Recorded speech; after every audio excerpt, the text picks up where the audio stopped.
Bismillahirrahmanirrahim. Assalamualaikum warahmatullahi wabarakatuh. Alhamdulillah. Alhamdulillahilladzi bini'matihi tatimmus shalihat wa bifadlihi ihtadal muhtadun. Allahumma salli wa sallim ala habibina wa qudwatina Muhammad sallallahu alaihi wa ala alihi wa sallam wa man ihtada bihadihi wastanna bisunnatihi wa qatada biqudwatihi ila yaumiddin, amma ba'd. Alhamdulillah, ikhwatal iman, ahbakumullah, para jamaah sekalian, saudara-saudariku yang mencintai sunnah dan dicintai oleh Allah Azza wa Jal. Bersyukur kita kepada Allah di malam hari ini kembali Allah kumpulkan kita, kembali Allah pertemukan kita dengan limpahan nikmat dan juga rahmatnya. Allah Azza wa Jalla kembali mengumpulkan kita dengan nikmat iman, nikmat sehat dan nikmat waktu luang. Dan kembali Allah Azza wa Jalla pertemukan kita dengan rahmatnya berupa ketundukan hati, berupa kepekaan hati untuk memanfaatkan nikmat-nikmat yang ada dalam rangka ketaatan. Semoga duduknya kita, mencatatnya kita, menyimaknya kita pada majelis ilmu di malam hari ini tercatat sebagai sebuah ketaatan yang dapat memperberat timbangan kebaikan kita kelak di yaumil qiyamah.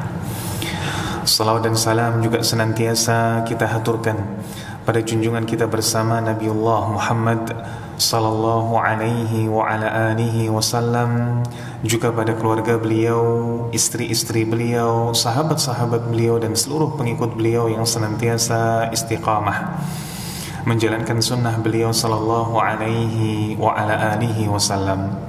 Alhamdulillah, ikhwatal iman, ahbakumullah, para jamaah sekalian, saudara-saudariku yang mencintai sunnah dan dicintai oleh Allah Azza wa Jal.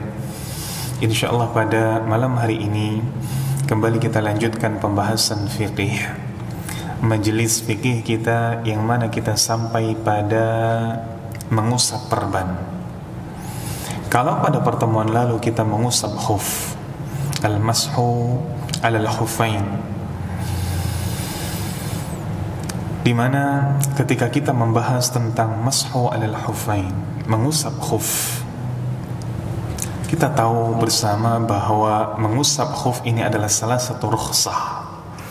Ketika kemudian seseorang ini telah menggenapkan syarat-syaratnya, ini berwudu dulu, lalu kemudian mengenakan khuf. Bagi yang mukim maka ia memiliki tenggat waktu 1 hari 1 malam. Bagi yang musafir maka dia memiliki tenggat waktu 3 kali 24 jam, 3 hari 3 malam. Pada sebagian kitab disebutkan di sana ada 3 aspek penting tentang mashu alal khufain, 3 aspek penting tentang mengusap khuf. Ketika kita bicara tentang aspek penting, maka ini bisa dibahasakan sebagai 3 ciri utama mengusap khuf, atau 3 keutamaan dan ketentuan berkaitan dengan mengusap khuf. Yang pertama, di antara aspek penting mengusap khuf adalah mengusap di bagian atas khuf. Dan mengusapnya di sini adalah mengusap sebagian khuf.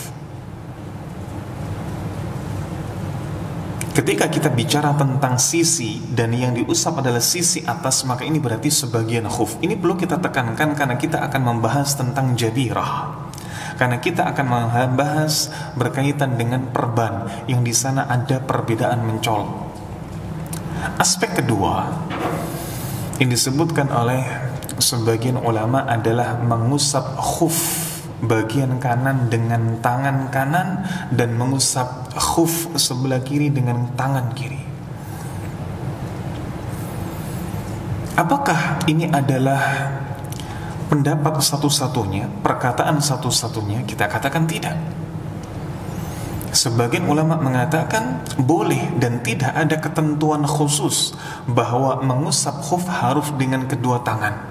Berarti boleh dengan satu tangan saja. Mengusap khuf sebelah kanan dengan tangan kanan, mengusap khuf sebelah kiri dengan tangan kanan boleh.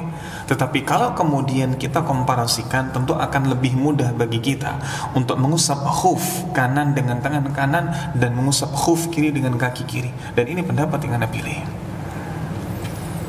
Dan yang ketiga, di antara aspek penting dari mengusap khuf adalah usapannya cukup satu kali. Usapannya cukup satu kali. Baik.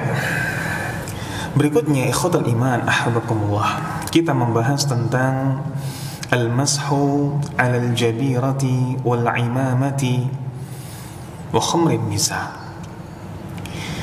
Berkaitan dengan mengusap jabirah, bisa diartikan dengan perban, bisa diartikan dengan gips, atau segala sesuatu yang menutupi luka. Begitu pula imamah dan jilbab atau penutup kepala bagi wanita. Disebutkan dulu yang pertama di sini berkaitan dengan makna khuf. Dengan makna jabirah. Apa itu jabirah? Hiya a'wadun. Ia adalah seperti sebuah kayu. Wa nahwiha, atau yang sejenisnya, kal gips, seperti gips. Sesuatu yang kaku, sesuatu yang tidak lunak, yang memang digunakan untuk apa? Digunakan untuk menutupi luka agar tidak semakin parah. Seperti gips yang kemudian diikatkan pada anggota badan yang patah, yang diikatkan pada anggota badan agar kemudian kembali menempel. Inilah fungsinya kaku tersebut. Inilah fungsinya ketika gips itu tidak lembek seperti sekedar perban, karena untuk merekatkan kembali yang patah. Taib. Maka dijelaskan di sini bahwa al-mashu 'alal jabirah, mengusap perban, ada perbedaan mencolok ketika dikomparasikan dengan mengusap khuf. Kalau mengusap khuf, maka mengusap sisi atasnya. Sisi atasnya. Kalau mengusap perban, maka mengusap bagian atasnya. Apa bedanya sisi atas dengan bagian atas? Sisi atas berarti ya memang di sana ada sisi atas, sisi bawah. Tapi bagian atas di sini maksudnya adalah bagian luar. Sehingga ketika kemudian perban, anggap tangan ini diperban. Dan kita tahu bersama bahwa tangan adalah anggota wudhu. Ini diperban, maka mengusap bagian atas berarti mengusap bagian terluar. Berbeda dengan al-mashu 'alal khufain, mengusap kedua khuf hanya sisi atasnya saja, sebagian. Tetapi kalau mengusap jabirah, al-mashu 'alal jabirah, maka bagian atas atau bagian terluar berarti seluruhnya. Berarti seluruhnya. Kalau gips itu sebagaimana pada umumnya, yakni melingkar, menutupi secara sempurna, maka inilah yang kemudian kita usap secara sempurna. Bukan cuma sisi atas berarti satu sisi saja, atau sisi bawah berarti satu sisi saja, tidak. Bagian atas maksudnya bagian terluar. Ini perbedaan mencolok. Ini perbedaan mencolok antara al-mashu 'alal khuffain dengan al-mashu 'alal jabirah. Kalau mengusap khuf maka mengusap sebagian saja, dan itu adalah bagian atas atau sisi atas. Kalau al-mashu 'alal jabirah maka mengusap bagian terluar alias keseluruhan. Dengan catatan keseluruhan di sini adalah keseluruhan yang termasuk anggota wudhu. Maksudnya bagaimana? Kalau kemudian tangan ini digips dari ujung pergelangan tangan sampai kemudian mendekati pundak, digips. Karena mungkin bagian yang patah adalah juga sisi siku. Apakah kemudian kita usap semua bagian terluarnya, berarti dari pergelangan sampai mendekati pundak? Tidak. Yang diusap bagian terluar adalah anggota-anggota wudhu. Anggota-anggota wudhu. Atau kalau kita bicara tentang al-ghusl, kalau kita bicara tentang yakni hadas besar yang mengharuskan seseorang untuk mandi, maka baru di sana adalah anggota tubuh saat mandi. Tapi kalau kita bicara tentang hadas kecil, yakni wudhu, maka anggota wudhu saja. Berarti yang diusap ini menyesuaikan dengan apa jenis taharah kita. Wudhukah, mandikah? Wudhukah atau mandikah? Kalau wudhu maka tidak perlu sampai mendekati pundak. Tapi kalau memang mandi karena junub misalkan, maka di situ kemudian dia usap seluruhnya, bahkan yang di sana mendekati pundak. Ini perbedaan pertama. Baik.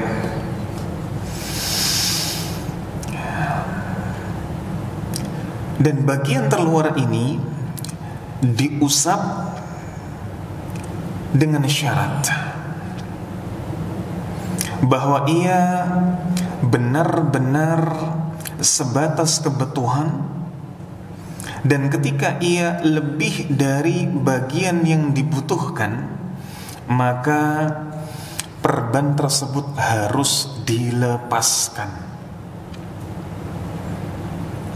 Misalkan ada seseorang yang dia digips cukup hanya dari pergelangan dan tidak sampai siku, cukup. Tapi kemudian dia request coba sampai siku atau bahkan melebihi siku. Ini sesuatu yang terlarang, ini sesuatu yang tidak boleh. Atau bahkan ketika ia lukanya biasa saja, misalkan ketika luka seperti apa? Luka seperti tergores, yang notabene tidak perlu digips. Apalagi laki-laki, kok dikit-dikit diplester, dikit-dikit digips, hilang kelelakiannya, hilang kejantanannya. Maka sesuatu yang sebetulnya tidak perlu diplester, sesuatu yang sebetulnya tidak perlu diperban, sesuatu yang sebetulnya tidak perlu digips, lalu kemudian di request digips, di request diperban, maka ini juga sesuatu yang tidak boleh. Tidak boleh kaitannya dengan apa? Tidak boleh kaitannya dengan toharah, bukan kaitannya dengan kebebasan dia. Tidak boleh. Misalkan ada seseorang yang mungkin terkena jarum, kok kemudian yang terkena jarum setitik saja diplester, untuk apa? Toh terkena jarum ia masih bisa wudhu dengan sempurna. Baik. Lalu berikutnya disebutkan di sini, wa yajuzul mashu 'alaiha fil hadatsil akbar wal asghar hatta yabra. Boleh mengusapnya, yakni mengusap jabirah tersebut dalam hadas besar ataupun dalam hadas kecil. Tidak ada batasan sampai ia sembuh. Kalau kita lihat pada al-mashu 'alal khufain, maka di sana hanya pada hadas kecil saja. Hadas besar, maka dia harus lepaskan. Tidak bisa junub maka selesai. Walaupun yang mukim belum sampai 1 hari, walaupun yang musafir belum sampai 3 hari, tapi kalau junub selesai. batal atau berhenti bagi dia rukhsah untuk bisa mengusap khuf, tapi tidak dengan mengusap jabirah, tidak dengan al-mashu alal jabirah. Mau itu hadas kecil, mau itu hadas besar, lanjut saja silahkan. Kenapa kok demikian? Kenapa kok demikian? Karena sejatinya al-mashu alal jabirah ini sesuatu yang lebih darurat dibandingkan dengan al-mashu alal khuf. Mengusap khuf ini sifatnya bukan darurat, lebih pada kebutuhan dan adanya masyaqqah, adanya kesulitan. Ketika mungkin seseorang sedang safar, maka dia pakai itu al-mashu alal khuf. Kalau kemudian dia jujur di zaman sekarang yang mungkin perjalanan darat dengan kendaraan, apalagi yang dengan mungkin pesawat, maka tidak perlu sebetulnya dia mengusap khuf, tapi boleh bagi dia. Berbeda dengan jabirah, sesuatu yang darurat. Kalau kemudian tidak pakai jabirah, tidak memakai perban, maka akan lebih madarat. Madaratnya bagaimana? Entah kemudian sakitnya makin parah, entah kemudian sembuhnya makin lama. Lebih darurat. Makanya karena mengusap jabirah ini lebih darurat dibandingkan mengusap khuf, maka dia tidak ada batasan hanya hadas kecil. Hadas besar pun juga termasuk. Hadas besar pun juga termasuk. Bahkan disebutkan di sini walaysa lil mashi 'alaiha waqtun muhaddad bal yamsahu 'alaiha ila naz'iha aw shifa'u ma tahta. Mengusap jabirah ini tidak ada batasan waktunya. Entah itu 3 hari kah, entah itu 1 hari kah, tidak ada batasan. Berbeda dengan mengusap khuf, ada batasan, jelas di sana. Tetapi mengusap jabirah tidak ada batasan. Tidak ada batasan. Lalu kapan selesainya? Selesainya ketika selesainya kebutuhan dia dan hajat dia yang darurat untuk memakai jabirah. Ketika perban ini memang dikatakan oleh dokter ini harus dipasang 1 bulan, tidak boleh kurang, tidak boleh kurang. Bahkan sebagian dokter bahkan memberikan detail sekali. Selama 1 bulan dalam memakai apa? Jabirah. Jangan makan makanan yang berlemak, jangan makan makanan yang tepung-tepungan. Kenapa? Agar kemudian ketika 1 bulan pemakaian itu tidak kemudian semakin sesak karena dia semakin gemuk, makannya yang berlemak, makannya yang penuh tepung dan lain sebagainya. Maka sah-sah saja. Ketika kemudian dipakainya 1 bulan, maka 1 bulan itu silahkan dia al-mashu alal jabirah. Al-mashu alal jabirah, tidak ada batasan. Baik, ikhwatal iman ahabakumullah. Berikutnya, di antara ciri serta perbedaan al-mashu alal jabirah dibandingkan al-mashu alal hufain, bahwa al-mashu alal jabirah, mengusap perban, tidak dipersyaratkan harus taharah sebelumnya, tidak dipersyaratkan harus dalam keadaan tahir sebelumnya, suci sebelumnya. Berbeda dengan mashu alal khuf, harus suci dulu.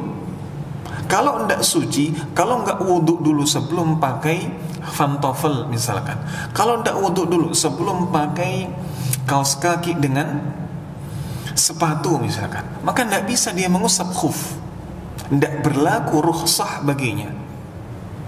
Tapi beda dengan al-mashu alal jabirah. Kenapa demikian? Karena sekali lagi al-mashu alal jabirah lebih darurat dibandingkan dengan al-mashu alal khufain.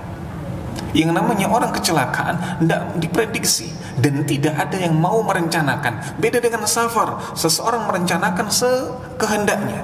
Tapi kalau kemudian kecelakaan, patah tulang, atau luka parah, tidak ada di antara kita yang merencanakannya. Sesuatu yang faja'atan, sesuatu yang tiba-tiba. Maka tidak mungkin kok kemudian, oh ini harus diperban, sebentar dok saya mau wudhu dulu. Tidak bisa, karena belum tentu kita dalam keadaan sadar. Baik. Segala ketentuan ini apakah memang berdasarkan hadis-hadis yang sahih? Nah, di sini pertanyaan. Apakah al-mashu 'alal jabirah dengan segala ketentuan yang tadi kita sebutkan serta perbedaannya dengan al-mashu 'alal khuffain dilandaskan dengan dalil-dalil yang sahih atau dalil-dalil yang memiliki kekuatan sama seperti al-mashu 'alal khuf? Kita tahu bersama, dalil al-mashu 'alal khuf ini sesuatu yang tidak dipungkiri kesahihannya, bahkan termasuk mutawatir.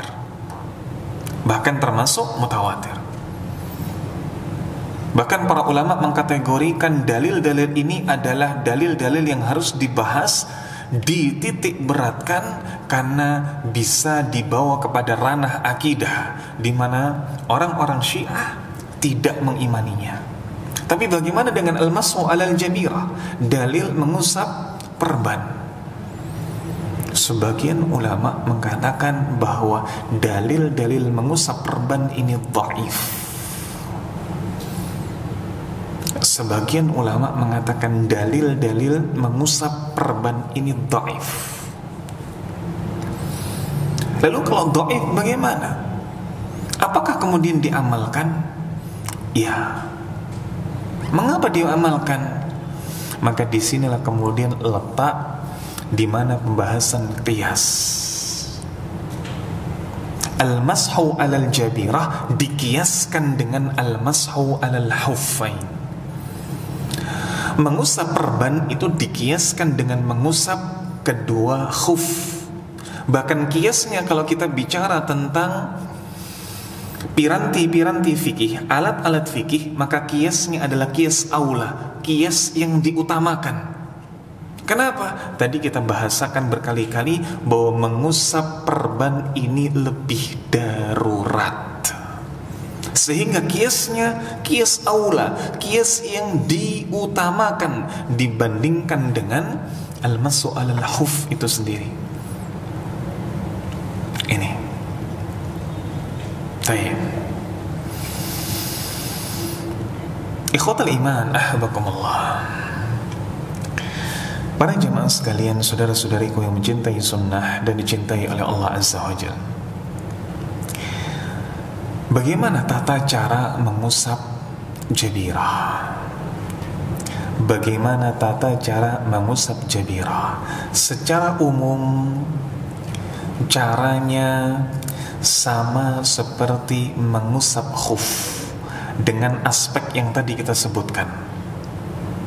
Kalau aspek mengusap khuf tadi, mengusapnya sisi atas, yang kanan dengan tangan kanan, yang kiri dengan tangan kiri, yang ketiga satu kali. Maka dalam mengusap jabirah, pegang erat-erat aspek ketiga ini, cukup satu kali. Tidak perlu kok kemudian diulang-ulang, tidak perlu, satu kali saja. Baik itu ketika dia wudhu ataupun ketika dia mandi. Misalkan wudhu, maka ketika ia selesai dari runtutan yang pertama, misalkan dia berkumur dahulu, istinthar, lalu dia mengguyur wajahnya dengan air, lalu ia berusaha untuk mengguyur tangannya dengan air, sisi kanan sehat, tapi ketika di sisi kiri, di sini ada gips, maka di sini ada gips, di sini atau di sini al-ghuslu berubah menjadi al-mashu. Kita tahu bersama dan kita pernah bahas ini, wajah, tangan, kaki ini al-ghuslu, bukan al-mashu. Apa bedanya al-ghuslu dengan al-mashu? Kalau al-ghuslu ini jaroyanul ma, air harus mengalir. Tetapi kalau ketika mengusap kepala, ini al-mashu, tidak perlu air itu sampai mengalir di kepala kita. Cukup kita basahi tangan kita, maka kemudian kita usapkan. Ini bedanya al-ghuslu dengan al-mashu.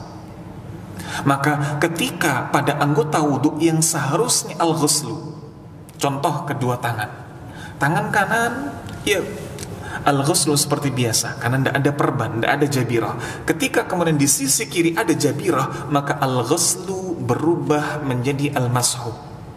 Tidak kok kemudian kerannya dibuka lalu gipsnya dijos, tidak perlu, ambiar nanti. Maka cukup kemudian basahi tangan, usap menyeluruh bagian atas 1 kali.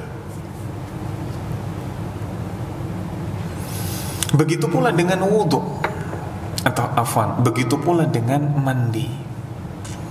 Ketika dia dalam keadaan junub, maka dia mandi.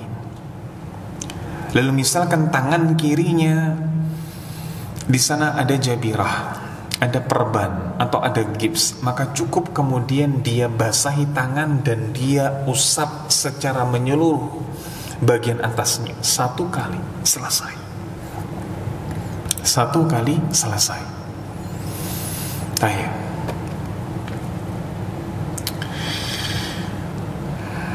Berikutnya, ikhwatal iman, ahabakumullah. Pada pembahasan jabirah di sini diikut sertakan dalam al-fiqhul muyassar wal imamati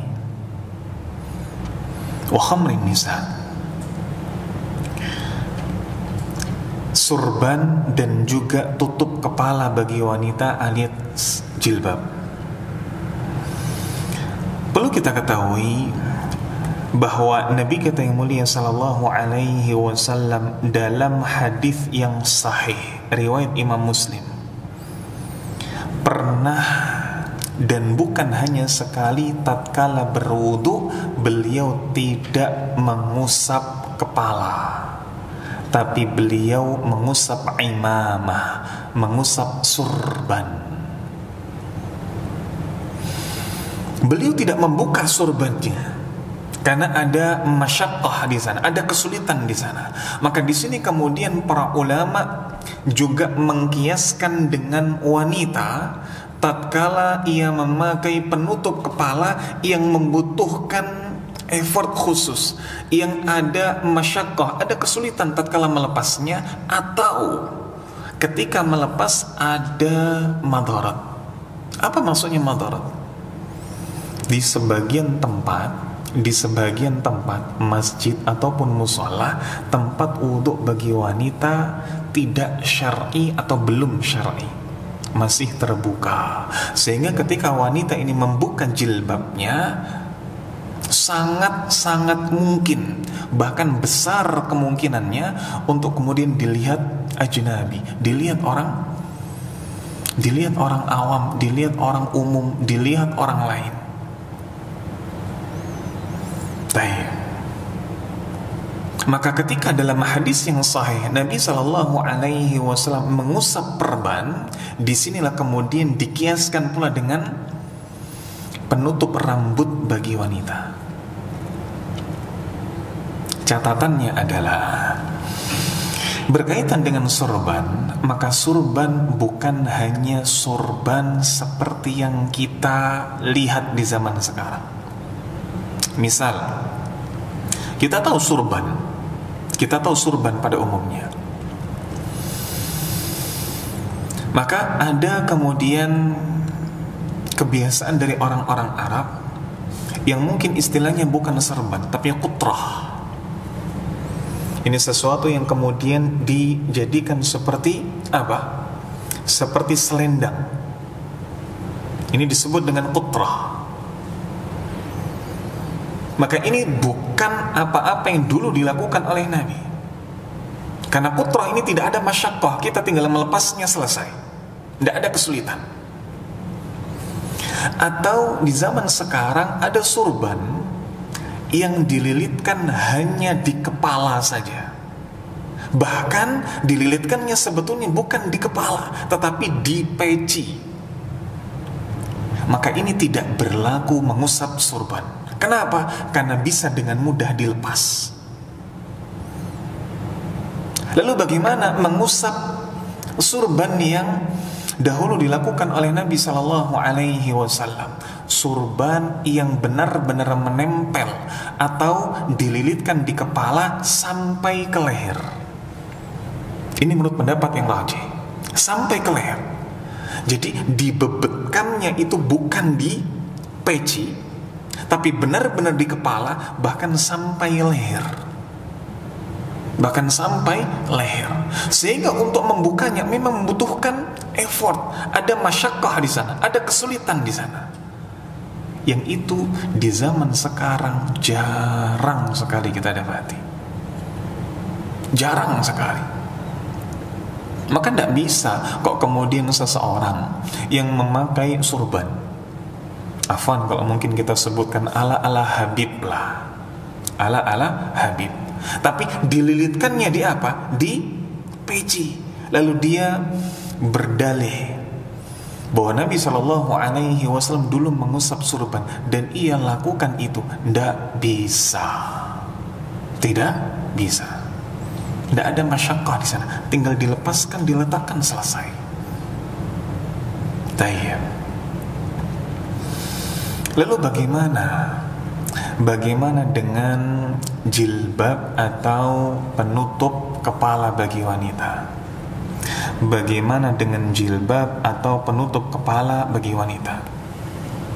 Seperti yang tadi kita sampaikan, maka ini termasuk kias dari mengusap surban. Ketika disebutkan dalam hadis Al-Mughirah ibn Syu'bah radhiyallahu anhu, beliau mengatakan anna Nabiya sallallahu alaihi wasallam masaha ala imamatihi wa ala nasiyati wal huffaini, bahwa Nabi sallallahu alaihi wasallam mengusap bagian atas surban beliau, wa ala nasiyati, nasiyati ini ubun-ubun, nasiyati ini ubun-ubun, wal khuffaini, dan juga khuf beliau. Dalam hadis yang lain disebutkan anna Rasulullah sallallahu alaihi wasallam masaha 'alal khuffaini wal khimari, bahwa beliau mengusap kedua khuf dan juga khimar, penutup kepala. Baik. Maka hadis ini dijadikan dalil pula oleh para ulama tatkala membahas tentang mengusap penutup kepala bagi wanita, khususnya lafal ala imamati wa ala nasiyati. Nabi mengusap imamah beliau dan mengusap ubun-ubun, sehingga bagi wanita yang tatkala dia berwudu di tempat yang umum, di tempat yang terbuka, tidak perlu kok kemudian ngelepas jilbab, tidak perlu. Tetapi apa? Cukup ia mengusap ubun-ubun, lalu kemudian mengusap bagian atas sampai ke tengkuk, selesai. Cukup ia mengusap ubun-ubun, lalu ia usap bagian atas sampai ke tengkuk, selesai. Cukup demikian.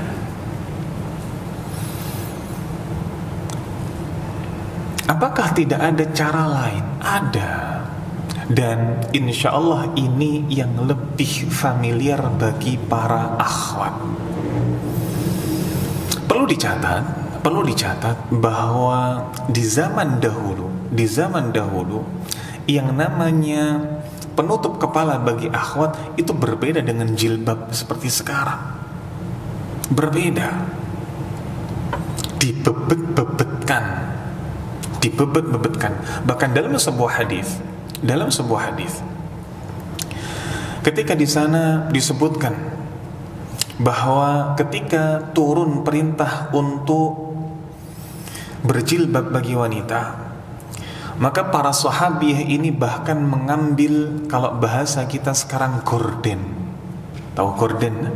Baik. Mengambil gorden lalu dililitkan di kepala beliau sampai kemudian tubuh, dililitkan di bagian atas, ini di kepala para sahabiah sampai tubuh. Berbeda dengan jilbab sekarang. Yang afwan, kalau kemudian para akhwat tinggal kemudian jilbabnya ini dilonggarkan saja, dimajukan sejenak, maka kemudian tangannya ini dibasuh, maka bisa masuk. Bahkan kemudian bisa bisa sampai mengusap telinga. Ini di zaman sekarang. Sehingga sama, subhanallah, sehingga sama seperti mengusap surban di zaman sekarang nadir. Di zaman sekarang jarang sekali. Jarang sekali praktek ini diperlukan. Karena apa? Karena sudah tidak ada masyaqqah seperti dahulu. Sudah tidak ada kesulitan seperti dahulu. Lelaki yang pakai imamah tidak seperti memakai imamah di zaman dahulu. Tidak ada yang kok kemudian dibebet-bebetkan langsung di mana? Langsung di kepala. Dan bahkan sampai dibebetkan di leher. Jarang. Di zaman dahulu demikian, karena memang hal itu diperlukan. Rata-rata ketika melakukan safar pasti memakai imamah dengan cara seperti itu, karena memang sekaligus menutupi diri. Ketika melintasi padang pasir, pasti ada debu dan lain sebagainya, maka itu digunakan untuk menutupi diri. Sementara kita di kita saja kadang tidak pakai apa-apa saja, panas, gobius, sumuk dan lain sebagainya. Apalagi kok kemudian dibebet-bebetkan sampai di leher. Begitu pula dengan penutup kepala bagi wanita. Jarang sekali. Siapa sekarang para akhwat yang kalau kemudian kuliah pakai jilbab dari kain gorden? Siapa? Tidak ada. Maka rata-rata jilbab pada umumnya. Apalagi terlarang kemudian menggunakan cara ini untuk berwudu bagi wanita kalau ia memakai jilbab yang justru sifatnya menyelisihi syariat. Jilbab tapi neko-neko, jilbab tapi aneh-aneh. Tujuannya apa? Tujuannya tabarruj. Tujuannya untuk memperindah. Ada jilbab yang kemudian dililitkan. Ada jilbab yang kok kemudian dilipat-lipat aneh, lalu kemudian memakai bros. Brosnya sudahlah bling-bling, bukan cuma satu, di kanan, di kiri, macam-macam sudah. Maka yang demikian jelas tidak bisa. Tayyib.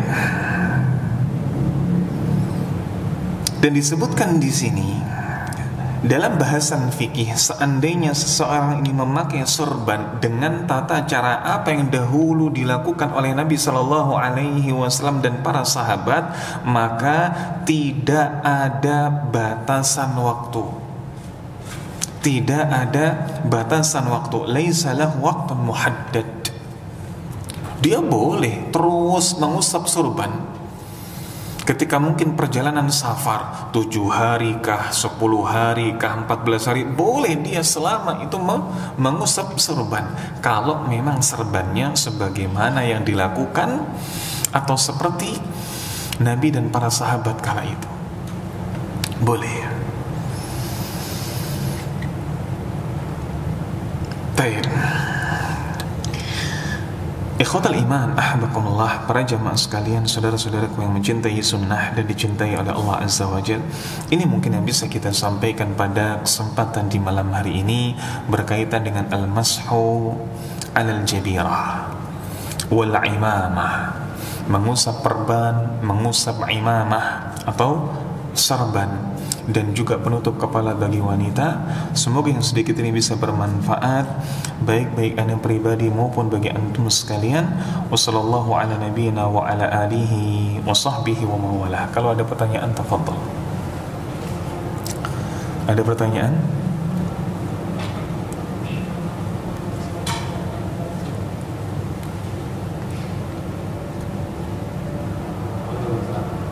Nah, tafadhal. Bolehkah menunjukkan orang itu? Bolehkah? Kita menunjukkan orang itu, misalnya kasusnya kecelakaan koma, tapi dia masih sadar,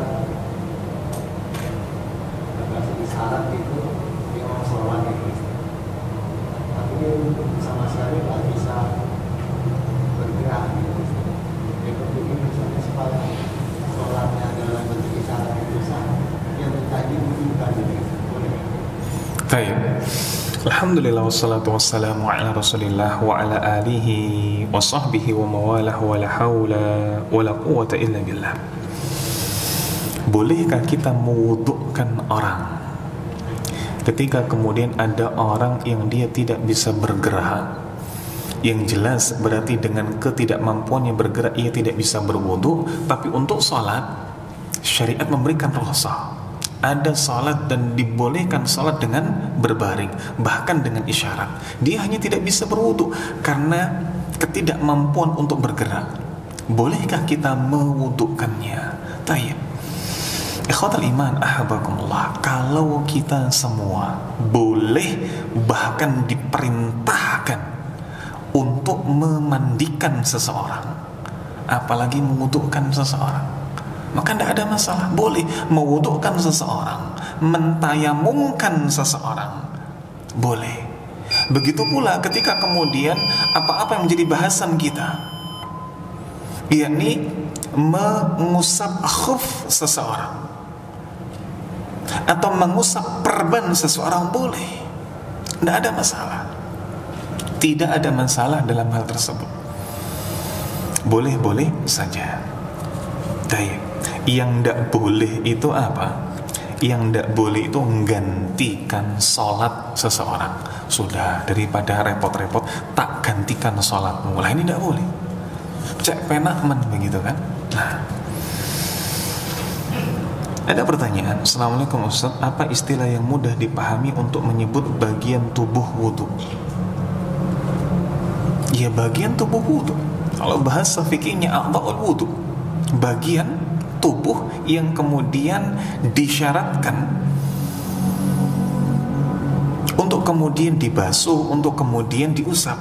Ini bahasa fikihnya a'dha'ul wudu, bagian-bagian wudu. Maka seperti tangan, seperti wajah, seperti kaki, ini a'dha'ul wudu, bagian-bagian wudu, bagian-bagian tubuh yang kemudian di sana harus, entah itu al-ghuslu, entah itu al-mashu.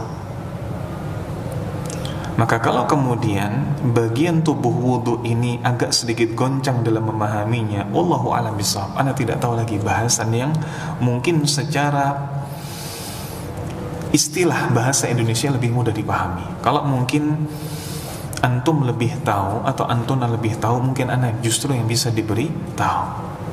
Nah, tapi istilah yang mudah untuk dipahami menyebut bagian tubuh wudu, memang demikian istilahnya dalam fikih, a'dha'ul wudu. Nah, bagian tubuh yang dicuci al-ghuslu atau diusap al-mashu ketika wudu. Ini wallahu a'lam bishawab. Ada lagi pertanyaan? Baik, tafadhal Pak. Waalaikumsalam warahmatullahi wabarakatuh. Nah. Subhanallah. Hari pertama itu kan masih ada jarak, jadi belum kira-kira belum diperlukan. Sampai besok kan saya sebetulnya nggak berani kena air, jadi cuma tangan, kaki ini yang kanan ini, ya cuma saya pakai itu gimana? Cuma Saya satunya. Jadi ini air, cuma yang bagian rusak ini cuma saya pakai. baik. Kamu apa gimana? Baik. Alhamdulillah wassalatu wassalamu ala Rasulillah wa ala alihi wa sahbihi wa mawalah wa la haula wa la quwwata illa billah. Bolehkah kita dalam taharah, dalam bersuci, mencampur antara wudhu dengan tayamum. Antara wudhu dengan tayamum, walaupun itu karena ia memiliki sesuatu yang dianggap udzur, seperti patah tulang dan lain sebagainya yang belum digips, maka ia berwudhu sebagaimana pada umumnya pada anggota tubuh yang memang tidak ada masalah. Dan bagian tubuh yang bermasalah, yang patah tapi belum digips, itu dia tayamum. Bolehkah demikian? Jawabannya tidak boleh. Kenapa? Karena tayamum itu badal dari wudhu, pengganti wudhu. Masa iya sesuatu yang utama disandingkan dengan pengganti? Tidak ada. Tidak bisa demikian. Kalau wudhu semuanya. Kalau tidak bisa bagaimana? Misalkan ada sisi yang tidak bisa diwudukan dengan al-ghuslu, ya dengan al-mashu tadi, seperti jabirah. Tidak bisa kok digerojok air. Ya sudah, tangan yang dibasahkan. Tangan ini al-ghuslu, tapi ketika menggunakan jabirah maka dia berubah menjadi al-mashu. Basahkan tangan, usap secara menyeluruh, selesai. Maka tidak bisa sesuatu yang utama, wudu, lalu disandingkan dengan penggantinya. Tidak bisa. Tidak bisa. Makanya di sana ada kaidah, idza wujidal ma' batalat tayammum. Kalau ada air, maka tayamum itu batal. Walaupun kita tidak buang angin, walaupun kita tidak buang air, batal. Misal, ketika na'udzubillah wal iyadzubillah ada di suatu tempat kekeringan, maka tayamum. Salat zuhur tayamum. Lalu orang-orang berusaha untuk menjaga, ya sudahlah, nanti kalau bisa sampai asar. Sebelum asar hujan, yang sangat mungkin seseorang berwudu dengan air hujan tersebut, maka walaupun ia dari ba'da zuhur, dia tidak buang angin, dia tidak buang air, baik itu kecil maupun besar, maka batal. Kenapa? Karena sudah ada sesuatu yang bisa digunakan untuk berwudu. Wallahu a'lam bishawab. Pertanyaan berikutnya. Assalamualaikum warahmatullahi wabarakatuh. Waalaikumsalam warahmatullahi wabarakatuh. Izin bertanya Ustaz, manakah yang lebih utama untuk akhwat? Apakah mencari masjid yang memiliki tempat wudhu syar'i agar bisa wudhu dengan sempurna, atau tidak perlu mencari masjid seperti itu karena nanti bisa mengusap jilbab?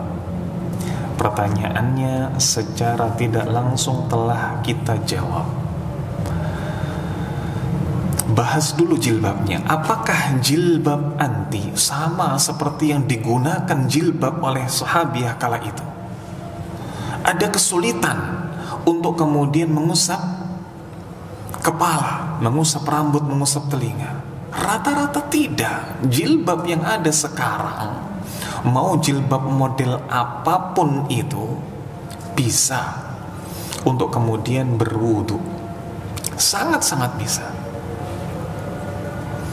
Seperti apa? Seperti jilbab tadi ini, bagian depannya, kalau bahasa sekarang ciputnya atau mungkin petnya ini dimajukan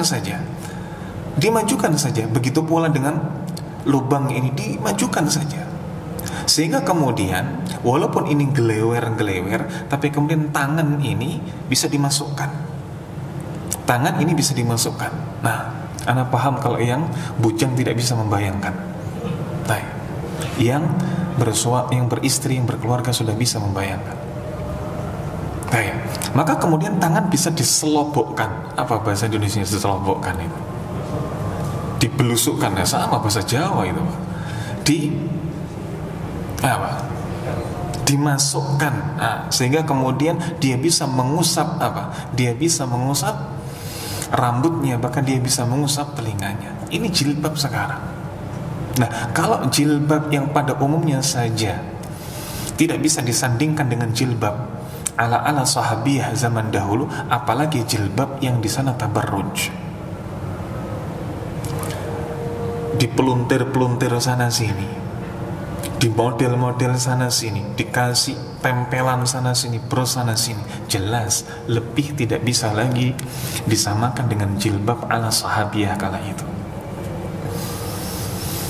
Maka mungkin yang dipermasalahkan ketika akhwat berwudu di masjid yang memang tempat wudu bagi akhwatnya kurang memadai, justru terlihat apa? Terlihat aurat tatkala ia mengusap tangan, tatkala ia mengusap kaki, tapi mengusap kepala baik-baik saja.